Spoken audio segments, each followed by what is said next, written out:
ప్రజల సమస్యల పరిష్కారమే ధ్యేయంగా భూపాలపల్లి మున్సిపాలిటీలోని 10వ వార్డు నుండి కాంగ్రెస్ పార్టీ కౌన్సిలర్ అభ్యర్థిగా బరిలోకి దిగుతున్నట్లు కాంగ్రెస్ పార్టీ కౌన్సిలర్ అభ్యర్థి పుల్లూరి మంజుల మాధవరావు అన్నారు. ఈ మేరకు భూపాలపల్లి మున్సిపాలిటీ 10వ వార్డులోని గండ్రపల్లి, పుల్లురామయ్యపల్లి, నరసింహారెడ్డిపల్లి, మంజునగర్, బంగ్లాస్ ఏరియాలో మంజుల మాధవరావు ఎన్నికల ప్రచారం చేపట్టారు. నరసింహారెడ్డిపల్లిలో ప్రచారం కోసం వచ్చిన బీఆర్ఎస్ లీడర్లు తమపై దుష్ప్రచారాలు చేశారని ఆరోపించారు. కాంగ్రెస్ వచ్చాక కలెక్టరేట్లో పనిచేసే వారిని పనిలో నుంచి తీసేశామని చెప్పడం అవాస్తవమన్నారు. బీఆర్ఎస్ ప్రభుత్వంలోనే మోసాలు జరిగాయన్నారు.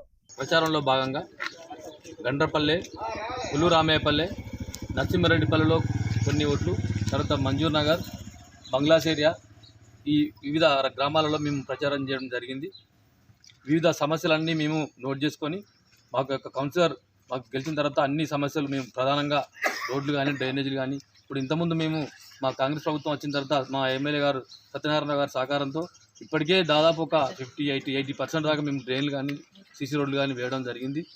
మా యొక్క పుల్లురామయ్యపల్లి నుండి పెద్దకుంటపల్లి పోయే రోడ్డు అధ్వానంగా ఉండి ఆ యొక్క గిడ్జిలు ఇంతవరకు వాళ్ళు 10 ఏళ్ళు టీఆర్ఎస్ ప్రభుత్వంలో చేయలేని పనులు అవి. ఎప్పుడో వాళ్ళు టెండర్ పిలిచి ఎప్పుడో ఇంతవరకు చేసిన గతి లేక మళ్ళీ మా యొక్క ప్రభుత్వ హయాంలో మేము ఆ యొక్క బ్రిడ్జిలు కానీ టెండర్ వేయించి బ్రిడ్జిలు కానీ ఇప్పుడు వచ్చే ఒక 2 నెలల్లో బీటీ రోడ్డు కూడా వేయడం జరుగుతుంది.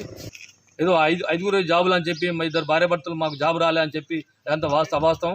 అంతకుముందు వాళ్ళు మోసపోయింది ప్రభుత్వం, బీఆర్ఎస్ ప్రభుత్వంలో మోసపోయారు వాళ్ళు. పాపం ఐదుగురు వాళ్ళు మంచిగా ₹1,00,000 ఇచ్చి ఏజెంట్ ద్వారా మోసపోతే మళ్ళీ మా ఎమ్మెల్యే గారు వచ్చిన తర్వాతనే వాళ్ళందరూ రికవరీ చేయించి, కాకపోతే ఒక 5గురిలో 3 మాత్రమే జాబులు పెట్టి తర్వాత 2కి ఇప్పిస్తానని మాట వాస్తవం. అది ఆ విధంగా కూడా చేసి ఈ విధంగా ముందుకు పోతున్నాం. కానీ వాళ్ళ అవాస్తవాలన్నీ ప్రచారం చేయించి మమ్మల్ని ఏదో చేస్తామని చూస్తున్నారు. కానీ అదంతా వాస్తవం కాదు.